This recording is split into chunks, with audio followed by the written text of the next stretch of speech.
continuar tratando los delitos específicamente contra la vida, pero agravados, pues ya con su catedrático del día martes, ustedes pues agotaron los homicidios atenuados. En este caso, pues me corresponde a mí agotar el tema de los homicidios agravados, pues también, ¿verdad? Haciendo referencia a otro homicidio que se encuentra dentro del ordenamiento jurídico guatemalteco. E importante es, pues, que ustedes tengan conocimiento del mismo, conocimiento de la materia, para poder trabajar, pues, distintos casos que al día de hoy, pues, lamentablemente proliferan, pero pues que claro, no es el objetivo tener este tipo de, de conflictos, ¿no? Entonces, bueno, pues vamos a estar platicando al respecto. Entonces, si tienen por ahí su ley contra el femicidio, otras formas de violencia contra la mujer, espero que lo tengan a la mano, ¿verdad? Y si no, pues ya en el grupo de Classroom yo les he publicado el PDF de la ley contra el femicidio y otras formas de violencia contra la mujer, que les puede ser útil en la clase del día de hoy. Quiero pues también mencionarles, ¿verdad? Que sé que estamos ahorita un poquito pendientes de ponernos al día con el tema de subir las presentaciones y con el tema, bueno, en este caso, eh, también subir las grabaciones de las clases. Espero yo ya entre hoy y mañana ponerme al día para que ustedes tengan ese material de estudio accesible y pues bueno, ¿verdad? En los mismos términos que les había comentado.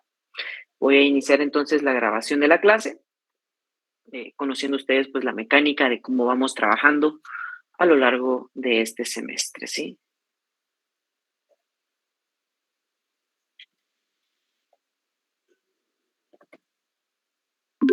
Solo estoy, bueno, perfecto, acaba de iniciar la grabación.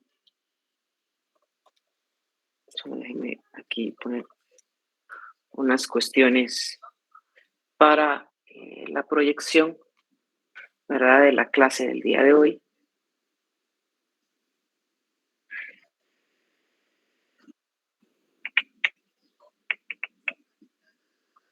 Perfecto.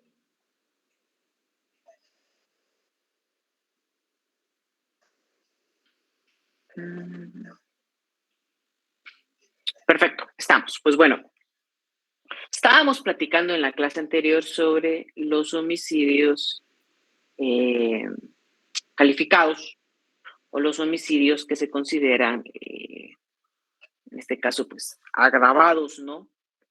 Cuando lo comparamos con el tipo penal base, que es el delito del homicidio, observamos que pues se tiene una mayor pena debido a que existen elementos diferenciadores con el tipo penal base que aumentan la gravedad de la responsabilidad penal del partícipe, ¿no? Del delito. Platicamos pues la clase anterior, básicamente al respecto del parricidio, platicamos sobre el asesinato y platicamos sobre las distintas modalidades de ejecución extrajudicial, así como algunos criterios establecidos en la jurisprudencia de la Corte Interamericana de Derechos Humanos sobre qué debemos identificar en los casos de ejecución extrajudicial, ¿no? Propiamente este tipo penal pues tiene dos motivaciones o dos elementos a analizar. Uno de ellos pues es la intencionalidad, ¿no? En este caso pues es una decisión previa, consciente e informada que toman los distintos autores de este tipo penal para cometer pues esta lesión al bien jurídico de la vida, ¿no? Y asimismo, pues cuando tratamos de fuerzas del Estado, muy importante pues verificar que ese uso legal de la fuerza letal cumpla con los principios de toda utilización de la fuerza como la necesidad, la excepcionalidad, la proporcionalidad y la humanidad, ¿no? Entonces, un poco sobre ello, pues iba lo que estábamos platicando en la clase anterior. Y una vez pues fijado este marco, de dónde nos vamos a estar moviendo, yo sí quisiera, ¿verdad?, que tuvieran ustedes a la mano y tuvieran ustedes a la vista su ley contra el femicidio y otras formas de violencia contra la mujer. Si bien esta es una ley penal especial, ¿se recuerdan ustedes de qué es una ley penal especial de conformidad con los conceptos vistos en Derecho Penal 1? ¿Se recuerdan ustedes?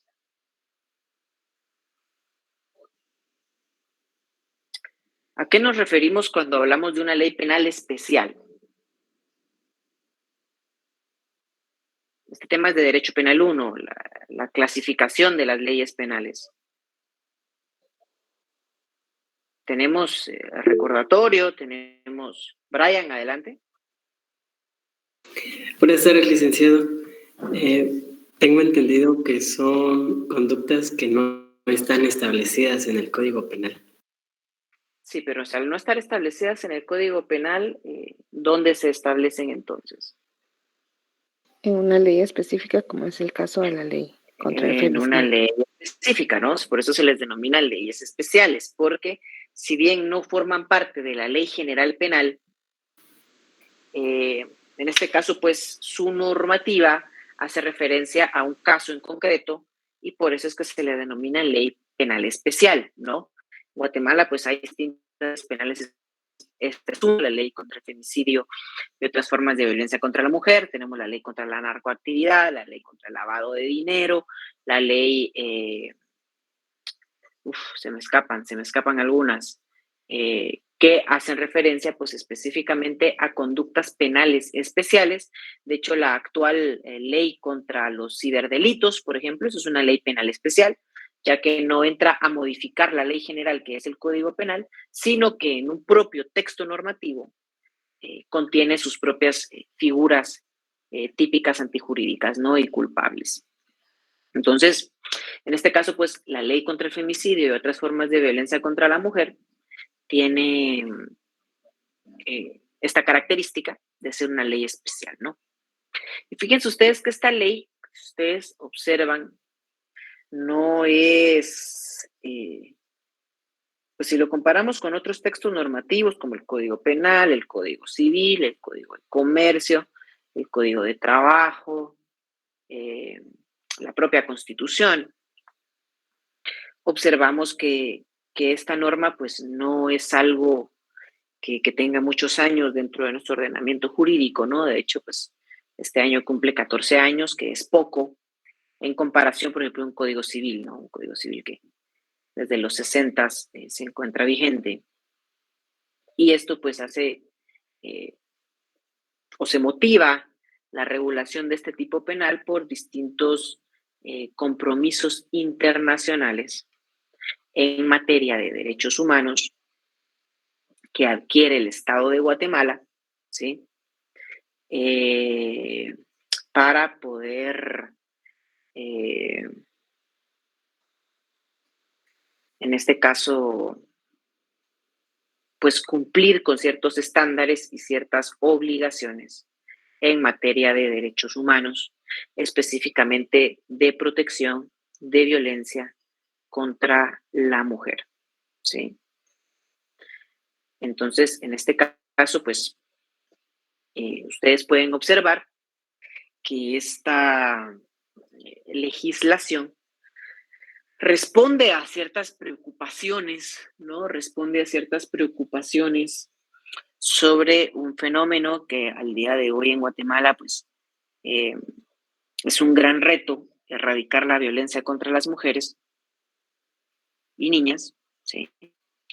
Por cuestiones de género. Cuando ustedes analizan los tipos penales que están contenidos en leyes especiales, ¿sí? Mucho ojo a la parte considerativa y a la dimensión y a la carga que tiene cada uno de estos tipos penales. No responden a únicamente denominar de esa forma la muerte de una mujer, cuando el sujeto pasivo es una mujer, no es por una simple terminología, una simple definición, de qué es el femicidio y la muerte de una mujer de forma violenta, sino que responde a determinados contextos propios de nuestro país que los legisladores plasman en una norma, ¿sí? Y automáticamente cuando ustedes tienen un caso de estos enfrente, ya sea como auxiliares fiscales, como personal del Ministerio Público, como personal del organismo judicial, como personal del Instituto de la Defensa Pública Penal o como abogados particulares, no tienen que perder de vista la intención de este tipo de normativas y básicamente pues en toda su parte considerativa nos la indica, ¿no? Esta ley contra el femicidio y otras formas de violencia contra la mujer. De hecho, permítanme un minuto que estoy recibiendo una llamada.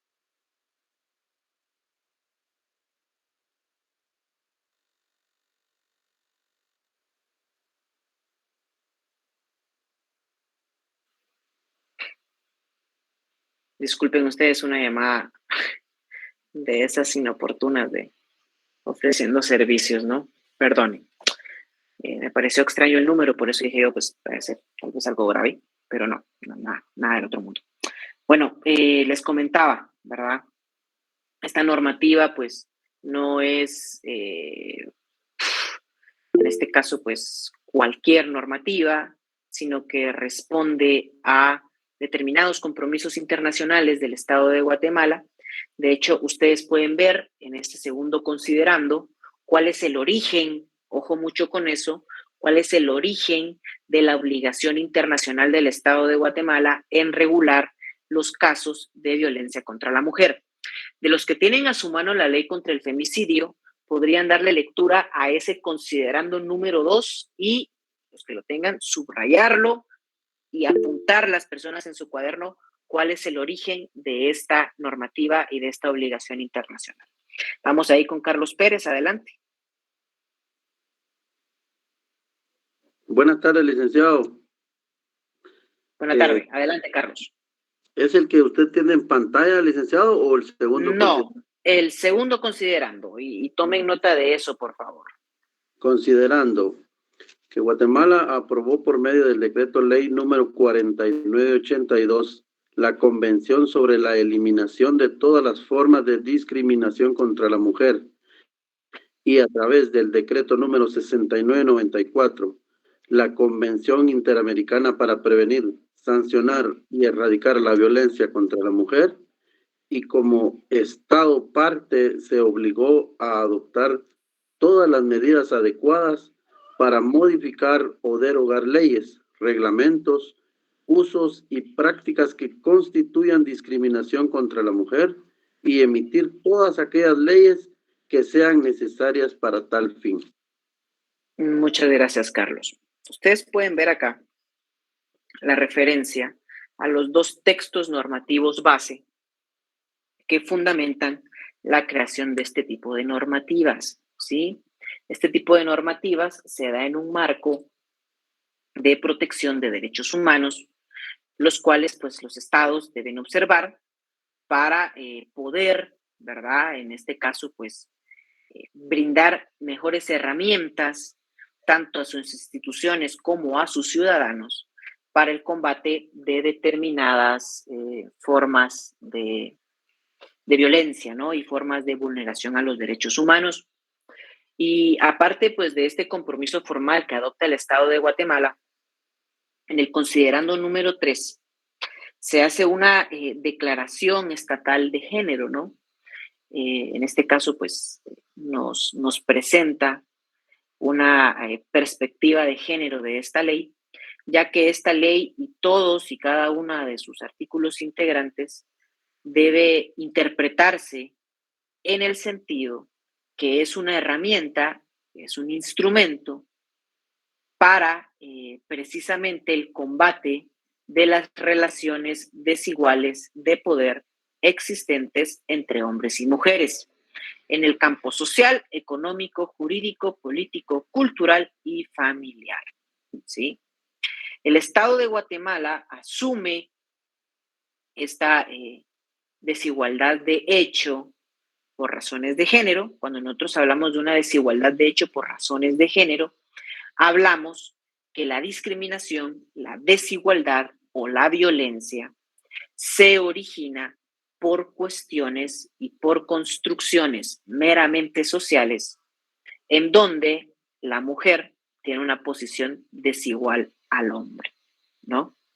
Ustedes pueden ver, por ejemplo, las estadísticas de homicidios en Guatemala y, bueno, pues a simple vista, los hombres, pues son mayormente víctimas de violencia, específicamente de homicidios y la privación de su vida. Pero, ojo con esto no desvaloriza en algún momento la ley contra el femicidio, sino que al contrario le da precisamente su razón de ser, porque asimismo ustedes pueden ver, por ejemplo, que Guatemala es uno de los países donde mayormente suceden también femicidios. Somos el tercer, cuarto país de América Latina con más femicidios en Guatemala. Y esto responde, ¿verdad? Porque desde la criminología, desde la criminalística, vean ustedes que aquí ya estamos utilizando ciencias auxiliares del derecho penal, que yo sé que ustedes también estudiaron y profundizaron en ellas en Derecho Penal 1. Desde estas ciencias, pues, se considera distinto la muerte de una mujer provocada por un hombre a distinta la muerte de un hombre provocada por un mismo hombre, ¿sí? Criminológicamente, los asesinatos, los homicidios de hombres responden a cuestiones pues meramente de hechos comunes, ¿sí? Mientras que los femicidios responden a una posición de superioridad del hombre sobre la mujer, ¿sí? Recientemente, pues ustedes pueden ver un caso, ¿verdad? Un caso que pasó acá, que encontraron el cuerpo de una fémina en la avenida Simeón Cañas, donde, bueno, el esposo, por una cuestión de celos, le da muerte a su mujer y la deja en un tragante, ¿sí? Asimismo, pues pueden ver ustedes criminológicamente que distintos crímenes de violencia contra la mujer responden precisamente a esa utilización o ese aprovechamiento de la posición de poder que tiene un hombre sobre una mujer, y esto pues lo motiva a este hombre a quitarle la vida, y aunado a un contexto de impunidad, a un contexto donde él sabe que no va a ser perseguido o tiene menos probabilidades de ser perseguido por el sistema de justicia. Entonces, ante esto, pues se crean legislaciones especializadas, conscientes de esta desigualdad histórica entre el hombre y la mujer, ¿no? Algunas personas, por ejemplo, ¿sí?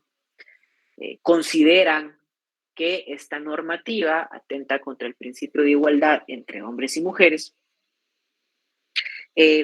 porque se considera que le brinda más y mejores herramientas a las mujeres para defenderse de las violencias que sufren que a los hombres, ¿sí?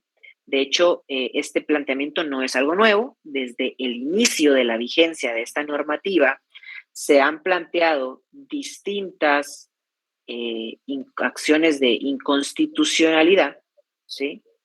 Acciones de inconstitucionalidad que buscan pues la expulsión de esta normativa por vulnerar el principio de igualdad, ¿no? Entre hombres y mujeres que consagra el artículo 4 de la Constitución Política de la República. Y la Corte de Constitucionalidad, que ustedes están viéndolo ahorita en Derecho Procesal Constitucional, ha sido muy clara y muy específica en fijar, pues primeramente los antecedentes de esta norma, ¿no? O sea, no responde, pues en este caso, a una normativa caprichosa, sino a distintas obligaciones del Estado de Guatemala, y básicamente la finalidad de esta normativa, de conformidad con la Corte de Constitucionalidad, es legítima, ¿sí? Es legítima porque lo que persigue es garantizar la integridad y la dignidad de la mujer, así como su desarrollo integral y el efectivo ejercicio de sus derechos a la igualdad, a la seguridad y a la libertad, ¿sí? ¿Y por qué es una finalidad legítima o por qué, en este caso, pues responde, ¿no? A esta, o supera este primero test de legitimidad de la norma, según la Corte de Constitucionalidad? Porque si ustedes se dan cuenta, en realidad la aparición de estas normativas no están desprotegiendo a un grupo de la sociedad, están reforzándole su protección, ¿sí?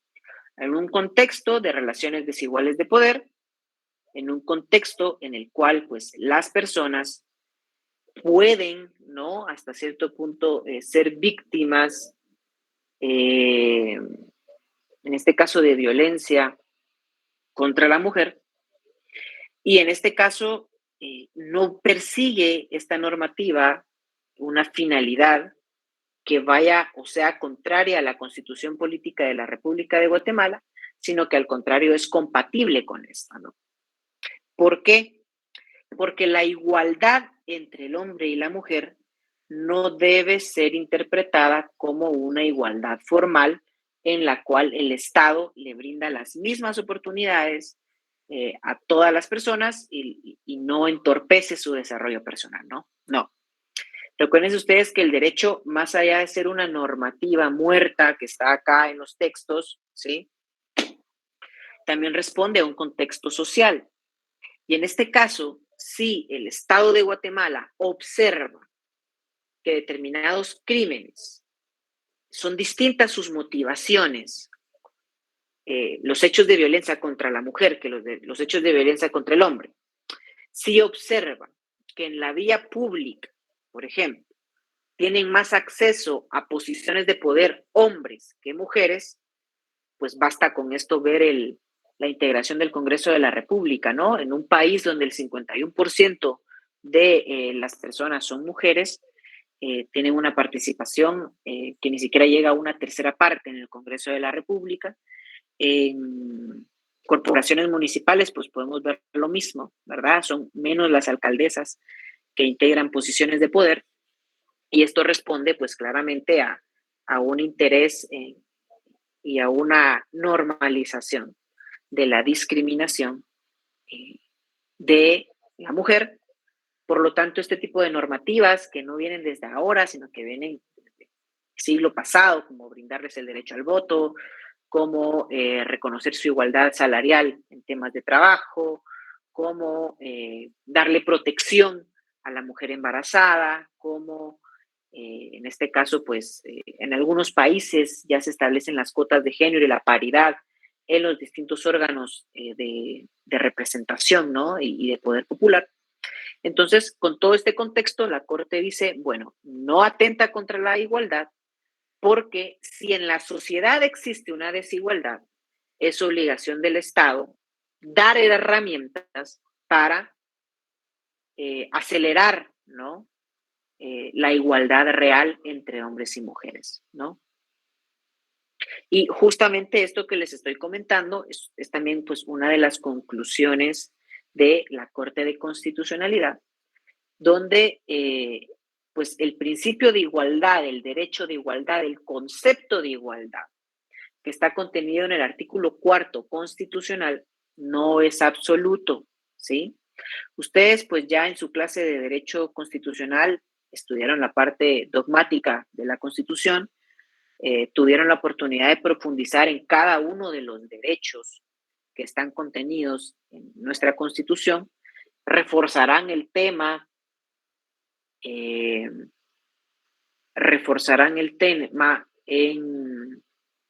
este caso, en su clase de Derechos Humanos. Pero fíjense ustedes que cuando nosotros estudiamos el derecho de igualdad, pues vamos a ver en la jurisprudencia tanto nacional como internacional que no hace referencia a un concepto absoluto, ¿sí?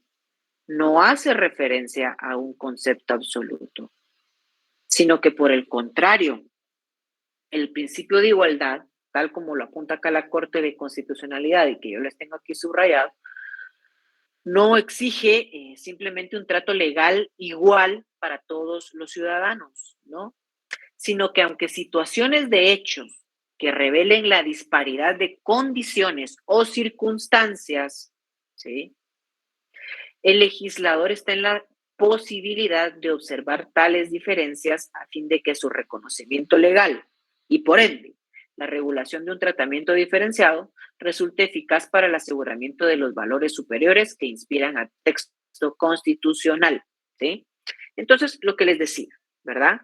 Si bien el artículo 4 constitucional establece la igualdad entre el hombre y la mujer, si en la práctica se observa una desigualdad de género, el Estado está en la obligación de crear herramientas para poner en el marco de igualdad al hombre y a la mujer, ¿sí? Entonces la Corte pues descarta, ¿no? Este tipo de argumentos que se han utilizado para combatir o para tratar de restarle vigencia a esta normativa de protección de los derechos de las mujeres, ¿no? Y por último, es bastante categórica en su conclusión en decir que si algún hombre considera, ¿sí? O alguna organización de hombres considera que esta normativa protege de una forma mayor o protege de una forma mejor a la mujer que al hombre, dice la Corte que la solución no está en desproteger a la mujer, no está en quitarle esta herramienta para la protección de sus derechos, sino que en este caso se deben enfocar este tipo de organizaciones, este tipo de argumentos, en que si consideran que el hombre en algún momento es discriminado en la sociedad y se le están afectando sus derechos, pues promover una protección jurídica también especializada para el hombre, ¿no? Específicamente los que sufran un tipo de violencia. Pero esta es una cuestión, dice la Corte, que no es competencia del Tribunal Constitucional, ¿no? O sea, la Corte de Constitucionalidad tiene una función de legislador negativo, o sea, de eliminar normas del ordenamiento jurídico cuando contradigan la Constitución, no de crearlas, ¿sí? Entonces, básicamente, de una forma muy educada, la Corte de Constitucionalidad, pues les dice a estas personas que si tan agraviados se sienten, vayan al Congreso y propongan su propia ley contra violencia contra el hombre, pero la solución no pasa por eliminar la protección jurídica especializada que se le da a la mujer, ¿sí? Y con estos argumentos, pues se supera el cuestionamiento que le realiza a esta norma. Ahora bien, ¿en qué casos se aplica la ley contra el femicidio y otras formas de violencia contra la mujer? Y para ello, pues ustedes tienen que fijarse en su artículo 1 de esta ley penal especial, porque esta normativa, vean ustedes, que se aplica particularmente cuando por condición de género, ¿sí? O sea, cuando por situaciones en las cuales existe una discriminación estructural por el hecho de ser mujer, ¿sí? Por nada más que eso, en las relaciones de poder o confianza en el ámbito público o privado, quien agrede cometa en contra de ellas prácticas discriminatorias de violencia física, psicológica, económica o de menosprecio a sus derechos, ¿sí? O sea, un hombre se posiciona y dice, yo discrimino, yo violento, porque tú eres mujer, porque tú no te puedes defender, porque yo soy el que manda en la casa, porque las mujeres están hechas para servir al marido, y todos aquellos prejuicios de género, todos aquellos roles que se le han asignado históricamente y culturalmente a las mujeres, pues un hombre los expresa a través de prácticas violentas, y es en ese momento donde, si existe una lesión a los bienes jurídicos de la mujer, como la integridad física, mental o incluso la vida, esta ley contra el femicidio entra, en este caso, pues, contra la víctima, ¿no? De hecho, en este caso, les traigo también pues una casación de la Cámara Penal de la Corte Suprema de Justicia. En ella, vean ustedes que aquí hubo un mal trabajo del Ministerio Público. Ojo con eso, ¿sí? Porque cuando ustedes cumplen su rol como fiscales o como querellantes adhesivos, no den por hecho, ¿verdad? No den por que ya les hicieron la mitad del trabajo. Cuando la mujer es la víctima, automáticamente ya está condenado el hombre y le vamos a aplicar la ley contra el femicidio. No, de hecho es bastante curioso que precisamente por este objeto de la ley nos impone como abogados una carga probatoria. ¿Qué quiere decir la carga probatoria? Que tenemos la obligación de probar el objeto de la ley, en el sentido que fíjense ustedes que en este caso pues era un caso donde existió un hecho de violencia sexual y existía la disyuntiva si aplicábamos el tipo penal del artículo 173 bis del Código Penal, que hace referencia a la agresión sexual, o aplicábamos el delito de violencia contra la mujer en su manifestación física o sexual, que está contenido en la ley contra el femicidio y otras formas de violencia contra la mujer. Al existir un conflicto entre los dos tipos penales, la Cámara Penal de la Corte Suprema de Justicia concluye, ¿sí?, que en este caso, en los hechos acreditados, si bien se probó que el sujeto pasivo era una mujer, no se acredita en los medios de prueba la existencia de una relación de poder o de confianza en el ámbito público o privado entre el sindicado y la agraviada, ¿sí? Regresemos un momento al objeto de la ley, ¿sí?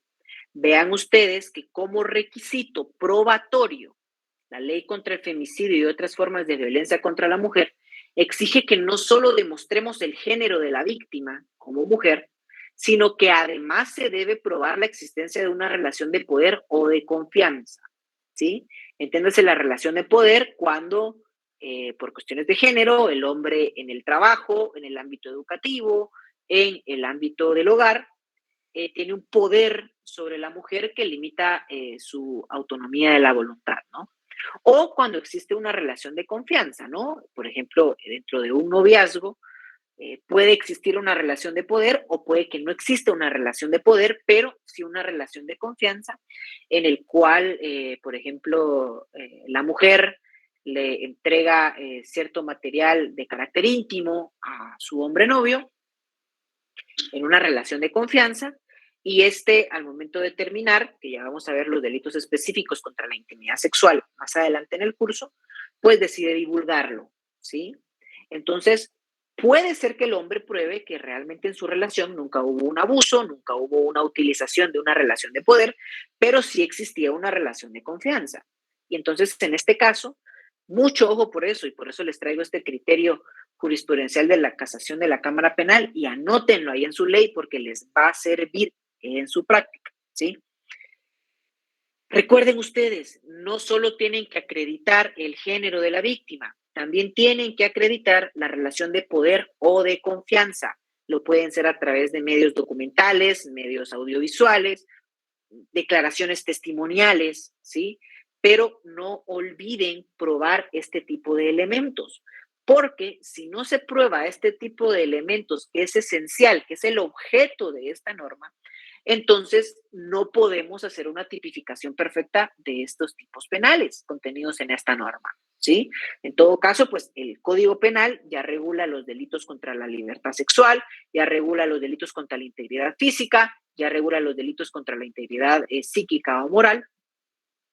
Ojo, ojo con esto, ¿sí?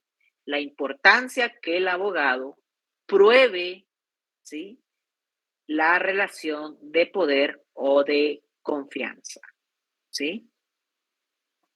Y vean ustedes vean ustedes que el mismo artículo 6 de esta ley contra el femicidio y otras formas de violencia contra la mujer, que como tal contiene el tipo penal de femicidio, si en la acusación, ¿sí? Si en el devenir del proceso no se comprobó esa relación desigual de poder entre hombres y mujeres, ojo con eso, pues no se está cumpliendo con el elemento del tipo penal. Entonces automáticamente decimos que esa conducta es atípica para el delito de femicidio y podrá encuadrar en otra figura, ¿sí? No descuiden esta parte, como se los repito, cuando ustedes están tratando de casos de violencia contra la mujer, siempre deben tener la perspectiva que se debe comprobar la relación de poder o la relación de confianza, ¿sí? Pero básicamente el delito de femicidio se redacta de la siguiente forma, ¿no? Comete el delito de femicidio ¿quién? En el marco de las relaciones desiguales de poder entre hombres y mujeres, un elemento diferenciador del tipo penal base de homicidio, ¿sí? Diere muerte a una mujer, ojo, por su condición de mujer, segundo elemento diferenciador del tipo penal de homicidio con el tipo penal de femicidio. 1. El marco de las relaciones desiguales de poder entre hombres y mujeres. 2. La condición de mujer, ¿sí? Valiéndose de las siguientes circunstancias. Y ahí ven ustedes que tienen 8 incisos, 8 literales en el artículo 6 del Código Penal que me establecen distintos supuestos que evidentemente pues también deben ser comprobados en la etapa probatoria, como lo es haber pretendido infructuosamente establecer o restablecer una relación de pareja o de intimidad con la víctima, ¿no? Este es el caso donde el hombre considera que por ser hombre, la mujer debe ceder ante su intención de establecer una relación sexoafectiva o restablecer una relación, y ante la negativa de la mujer, pues en este caso dice, bueno, pues en este caso procedo a quitarte la vida porque no cumples con mis expectativas, ¿no? Entonces ahí claramente denota una visión de una relación de poder donde el hombre considera que por el simple hecho de él querer una relación con la mujer, automáticamente ella debe acceder, ¿no? Vean ustedes también en este caso que siempre reflejan estos literales diferenciadores alguna relación de poder o alguna relación de confianza, porque en el segundo caso se observa que se trata de mantener en la época en la que se perpetra el hecho relaciones familiares, conyugales, de convivencia, de intimidad o noviazgo, amistad, compañerismo o relación laboral, ¿sí? Acá pues ya hay un segundo supuesto que encuadra en este caso, una relación de confianza, una relación de poder, ¿sí? Tercer supuesto o elemento diferenciador del tipo penal de femicidio. También se puede dar en un contexto la muerte de la mujer cuando existe una reiterada manifestación de violencia en contra de la víctima, ¿sí? O sea, ya existen antecedentes donde se vulnera la integridad física de la víctima y eso estalla, va creciendo y termina con la vida de la mujer, ¿no? Otra supuesto, el resultado de ritos grupales, usando o no armas de cualquier tipo, ¿no? O sea, se utiliza a una mujer por la condición de ser mujer para la utilización de la misma en un rito, ¿sí? Donde pues se necesita una mujer y cierto grupo de hombres considera que por el simple hecho de ser mujer se puede tener poder sobre el cuerpo de la víctima, ¿no? La literal E, en menosprecio del cuerpo de la víctima para satisfacción de instintos sexuales o cometiendo actos de mutilación genital o cualquier otro tipo de mutilación, ¿sí? Vean ustedes que acá ya hay un contexto, ya hay un acto que se realiza con una finalidad sexual, pero obviamente se genera, ¿no? Una denigración, ¿no? Un menosprecio a la dignidad de la mujer, específicamente en el ámbito sexual, ¿sí? Literal F, misoginia. Ojo con esto, porque la misoginia es un elemento del delito de femicidio que se encuentra regulado en, bueno, pues en este caso, en el artículo 3 de la propia ley contra el femicidio y otras formas de violencia contra la mujer. Vean ustedes la literal F. Y si alguien pudiera, por favor, acompañarme en la lectura de la literal F. La misoginia. A ver, Jesslyn levantó la mano, adelante. Buenas tardes, licenciado. Buenas tardes. Misoginia. Odio, desprecio o subestimación a las mujeres por el solo hecho de serlo. Exactamente, muchas gracias. Ustedes pueden ver que la misoginia responde a una posición, evidentemente pues debe ser probada, ¿no? A través de peritajes psicológicos, a través de, pues bueno, los distintos medios probatorios, donde se demuestre que el hombre tiene un odio especial contra la mujer, ¿sí? Por el simple hecho de ser mujer. Ciertas expresiones de la cultura cotidiana, no me dejarán mentir ustedes, que reflejan, pues, en determinados hombres un desprecio, un odio hacia las mujeres, ¿sí? Y actitudes, pues, que son totalmente reprochables, ¿no? Y esas son prácticas de misoginia, ¿sí? Es el odio que le tiene un hombre a una mujer por el simple hecho de ser mujer. Y pues en este caso, si probatoriamente se logra demostrar esta condición, pues encuadramos el tipo penal en el delito de femicidio. La siguiente literal pues hace referencia a cuando el hecho se comete en presencia de las hijas o hijos de la víctima, ¿sí? Esto y cada uno de estos elementos pueden ver ustedes que denotan una relación de poder o una relación de confianza, ¿sí? Una relación de poder o de confianza subyacente que merece, en este caso, pues ser probada para cumplir con todos los elementos del tipo penal. Y en el H, que lo consultaron, ¿verdad?, en la clase anterior, pues si incurre cualquier agravante del delito de asesinato regulado en el artículo 132 del Código Penal, en este caso, pues no nos enfrentamos ante un asesinato, sino que nos estamos enfrentando a un femicidio, siempre que logremos comprobar la existencia de esa relación de poder o relación de confianza, ¿sí? Yo sé que la clase de hoy es bastante densa, ¿sí? Yo lo sé, tendremos otras clases un poquito más, en este caso más, que avanzaremos un poco más rápido, ¿no?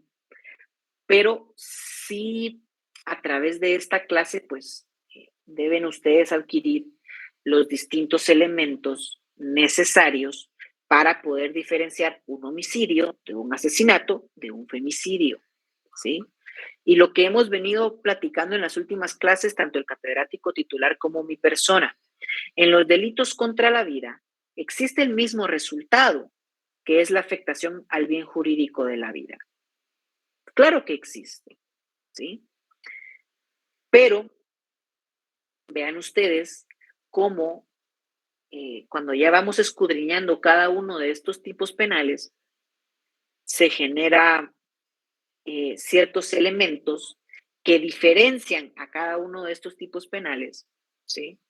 Que hacen más grave la pena que se va a aplicar o menos grave, ¿sí?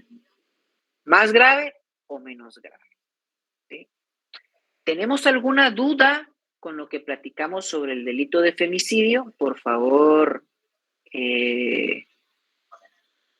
coméntenmelo, ¿verdad? En este momento es un espacio pues en el cual ustedes pueden expresarse, ¿verdad? O algún comentario que tengan sobre este tipo penal.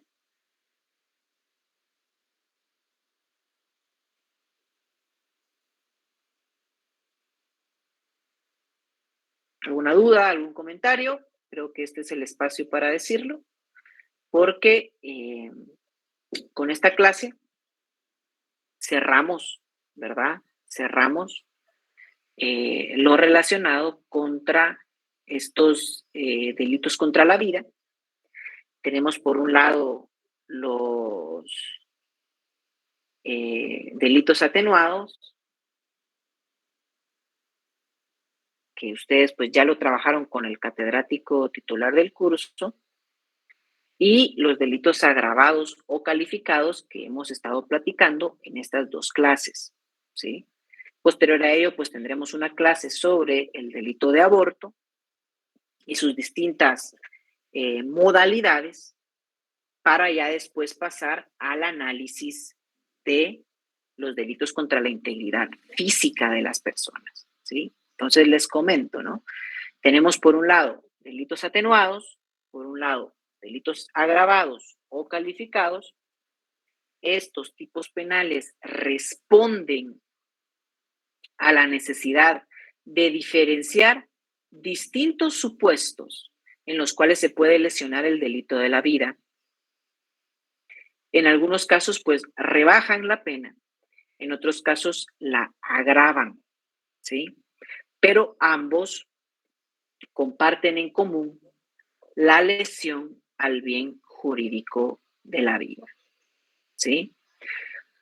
Y esto pues creo que está de más, pero aún así es muy importante que también lo recordemos, ¿verdad?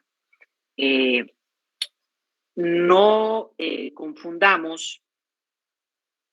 confundamos delitos agravados o calificados con sujetos calificados, ¿sí?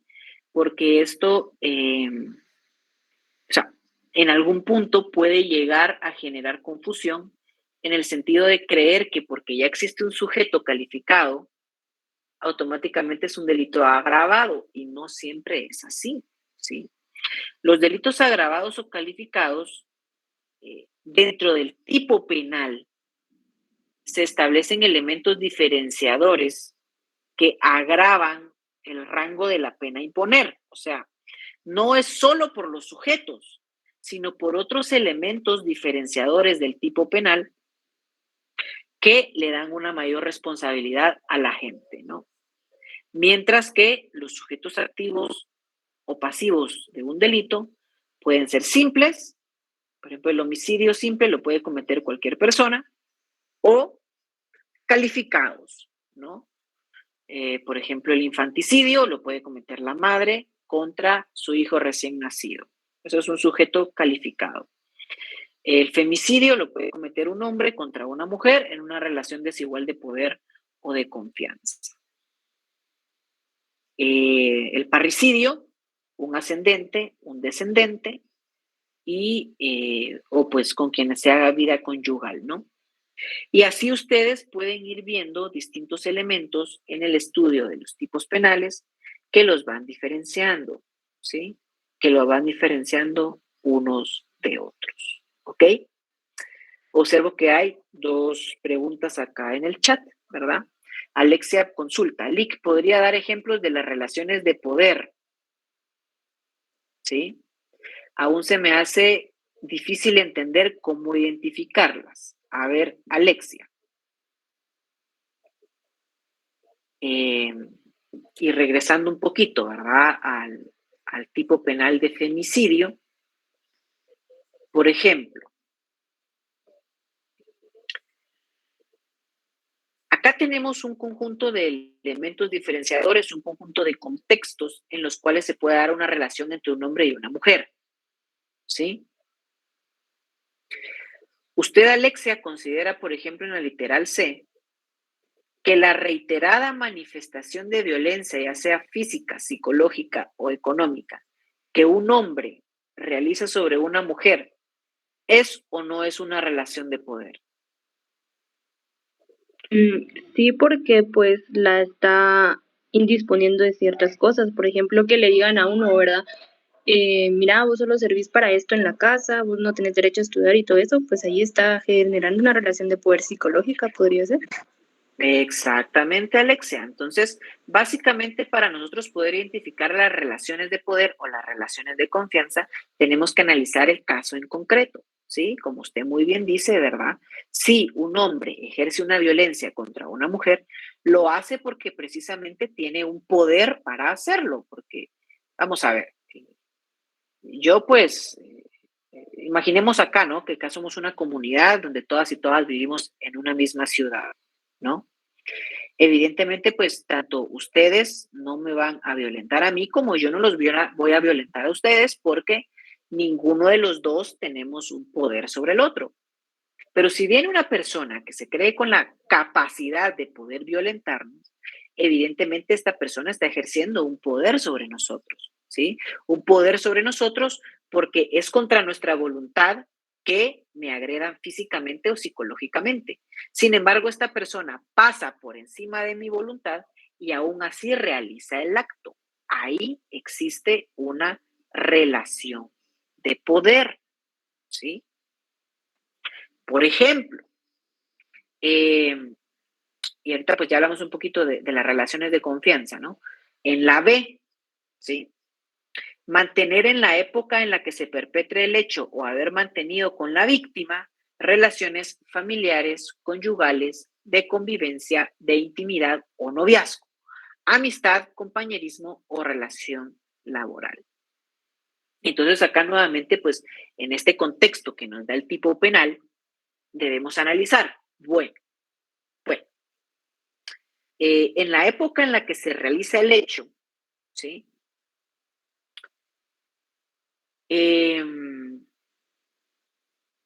Pensemos, no quiero personalizarlo, ¿verdad? Pensemos en una pareja de esposos, ¿sí? Una pareja de esposos, donde pues la mujer está en su casa, ¿verdad? Es su casa, ¿sí? Y la mujer está en su casa, pero evidentemente como es su esposo, tanto ella como el esposo tienen un juego de llaves de la casa, ¿sí? Entonces, ¿será que nosotros como personas vamos por la calle dándole llaves a todas las personas de nuestra casa para que puedan entrar libremente a ella? ¿O solo lo hacemos cuando existe una relación de confianza? Cuando existe Solo una cuando hay una relación. relación de confianza. Ahí está, ¿verdad? Con un ejemplo tan sencillo, ¿no? O sea, hay una relación de confianza, ¿sí? Que eso hizo que la mujer confiara en darle una llave de su casa y esta persona al ingresar a la casa en una discusión le quita la vida. Es algo muy sencillo, ¿sí? Pero pues claramente vayan ustedes complejizando el problema, ¿no? ¿En qué casos el hombre no hubiera tenido el acceso a la mujer si no existiera una relación de confianza, ¿no? Por ejemplo, el típico caso donde el exnovio llega en su carro a querer platicar con la exnovia. Evidentemente, pues existe una relación de confianza entre ellos, si bien ya no son novios, pero pues se sube al carro, ¿no? La novia, porque ella confía en que la otra persona no la va a violentar. Sin embargo, pues ya en la plática existe una negativa por parte de la novia en retomar la relación. El novio viene, se la lleva contra su voluntad en el carro y le termina quitando la vida en determinado espacio, ¿no? Entonces, la mujer probablemente no se hubiera puesto en esta relación de vulnerabilidad si no hubiera tenido confianza en el sujeto activo que realiza el delito, ¿sí? Por ejemplo, cuando es resultado, según la D, de ritos grupales usando o no armas de cualquier tipo, pues aquí hay una relación de poder que se basa en la fuerza o en el grupo de personas que obliga a la mujer a ser parte de este rito y le quita la vida. Hay una relación de poder. Siempre va a existir una relación de poder cuando la mujer, por su propia voluntad, no hubiera permitido este tipo de actos. Y sin embargo, el hombre se cree con el poder de dominarla, ¿no? Si hablamos, por ejemplo, de violencia sexual o de violencia psicológica, un jefe, por ejemplo, puede ejercer una forma de violencia contra su subalterna y en este caso es, le quita su capacidad de poder disponer de su libertad de acción, ¿verdad? O su libertad de pensamiento, ¿no? Y así pues, casuísticamente, en cada caso, ustedes deben evaluar la existencia entre esta relación de poder o relación de confianza que genera el contexto en el cual el hombre tiene la capacidad de quitarle la vida a la mujer, ¿sí? ¿Estamos claros entonces con esto? ¿Tenemos alguna duda? Por favor, coméntenmela, ¿sí? Coméntenmela porque al final esta clase es de ustedes y pues es su proceso de enseñanza y aprendizaje, ¿ok? Lick, disculpe una pregunta. Acá en el Adelante. literal, en el inciso H, dice concurriendo cualquiera de las circunstancias de calificación contempladas en el artículo 132. Entonces, Claro. el hombre que mate a una mujer, ya sea con alevosía y todas las demás, entonces no comete asesinato, sino que femicidio, ¿verdad? Exactamente, exactamente. Gracias, Lick. Eso es todo. Gracias. Perfecto. Stephanie consulta acá. Siempre que la mujer queda vulnerable o en desventaja hay una relación de poder, pues las relaciones de poder claramente representan una desventaja, ¿no? O una vulnerabilidad en todo sentido, ¿sí? En todo sentido. Por ejemplo, en las relaciones internacionales, por ejemplo, ¿no? En las relaciones internacionales, pues una potencia invade a un país pequeño, en este caso pues hay una desventaja y eso me genera una relación de poder. Ahora traigámoslo a las relaciones interpersonales, ¿no? ¿Qué casos una mujer puede quedar en desventaja contra un hombre y este pues se aprovecha de esa situación para cometer un acto contra su vida? Entonces básicamente pues por ahí va la identificación de estos casos, ¿sí? ¿Tenemos alguna otra consulta? Si mandaré las diapositivas, sí, se los prometo. De igual forma, me voy a comunicar con el otro catedrático. Hoy o mañana me pongo al día con las grabaciones de clase y hoy y mañana también pues les comparto las diapositivas, ¿ok? Y bueno, cualquier cosa saben ustedes que quedamos a disposición, me escriben, me llaman, les iba a decir yo, no, me escriben por Gmail, por Classroom y será un gusto, pues, responderles la duda, ¿ok? Si compartí el correo bien, lo compartí, si no, está ahí en el grupo de Classroom, ¿ok? Que acepte una solicitud en Instagram. Bueno, voy a revisar Instagram a ver si me aparece ahí su solicitud, Denis. No tenga pena. Que pase mi número, dice, bueno, la verdad es de que no les he contado algunas anécdotas que me han pasado ahí con mi número telefónico, entonces ya iremos platicando, ¿no? Ya iremos platicando sobre ello, pero siempre es un gusto para mí comunicarme con ustedes de una forma u otra, ¿ok? El examen será hasta lo visto el día de hoy. Bueno, les vamos a estar compartiendo, yo me voy a estar comunicando en Classroom con el contenido del examen para que ustedes la tengan clara, ¿no? La tengan clara hasta que vendrá en su primer examen parcial. Ya se los comentó el catedrático titular. Son casos, ¿sí? Es una aplicación, claro. Pueden venir preguntas teóricas, pero básicamente lo que queremos es que ustedes apliquen. O sea, acá yo no pretendo que ustedes me copien todo lo que les estoy diciendo, sino que vayan comprendiendo los conceptos y vayamos pues generando dudas. Si algo no nos quedó claro, preguntemos. Si algo no nos agrada de la metodología de clase, comentémoslo, porque básicamente pues es la teoría del caso que nosotros usamos en este examen, ¿ok? Entonces, bueno, aquí veo 3 manos levantadas, no sé quién levantó la mano, Yo. Fabiola, Kiara y después Madeline. Sí, adelante, por Sí, favor. licenciado, yo la verdad tengo dudas todavía con el cálculo para la aplicación de penas para el cómplice en tentativa. Ajá. Entonces, no sé si usted podría darnos un ejemplo con algún delito, tal vez, sobre cómo Pero sería solo de las partes. Ok. Tal vez hoy no, Fabiola, porque sí tengo que ahorita pues ir a hacer algunas cuestiones, pero podemos organizar algún repaso, ¿no? Tipo fin de semana, que sea voluntario, donde podamos poner en práctica algunas cuestiones y podamos responderlo así todas y todos, ¿verdad? Así de frente, con la cámara encendida y poder practicar un poquito, ¿no? Entonces, sí me comprometo a buscar la forma de que ustedes puedan practicar un poquito eso, ¿verdad? Pero hoy sí le quedó mal, porque, ya en 15 minutos tengo la otra clase, entonces tengo que organizar unas cuestiones, ¿sí? Okay. Está bien, gracias, licenciado. Perfecto. Kiara, adelante. solamente con una cuestión, es que con lo que dice la compañera, creo, no sé si es ella, la del ayer, que habló sobre el artículo 64, que es la tercera parte. Pero eso no lo ha hablado, o sí, porque teníamos como que dudas de ver cómo se sacaba esa parte, porque la tercera parte a mí no sé si está bien o no, me quedó clara. Pero, porque por ejemplo, si sacamos la tercera parte de 1 año, son 8 meses.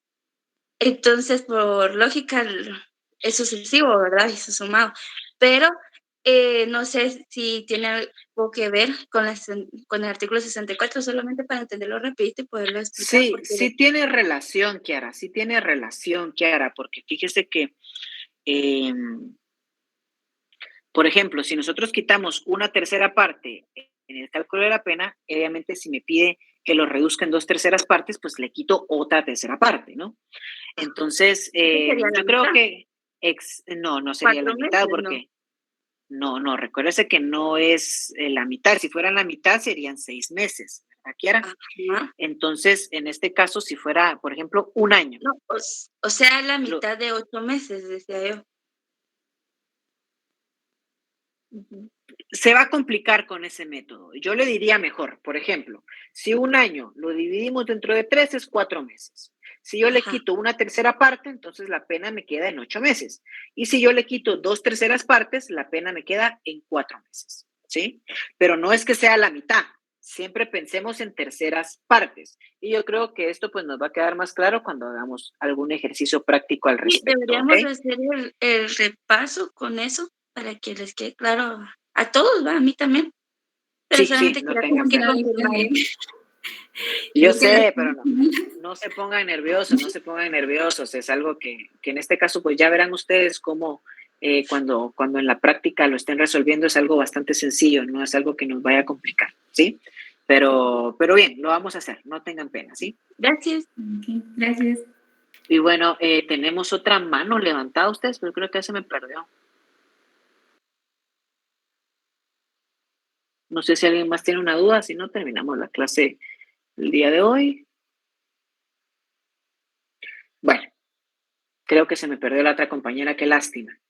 Pero cualquier cuestión, pues podemos estar ahí platicando por los medios establecidos, ¿ok? Tengan entonces todas y todos una muy buena tarde. Nos vemos la próxima semana.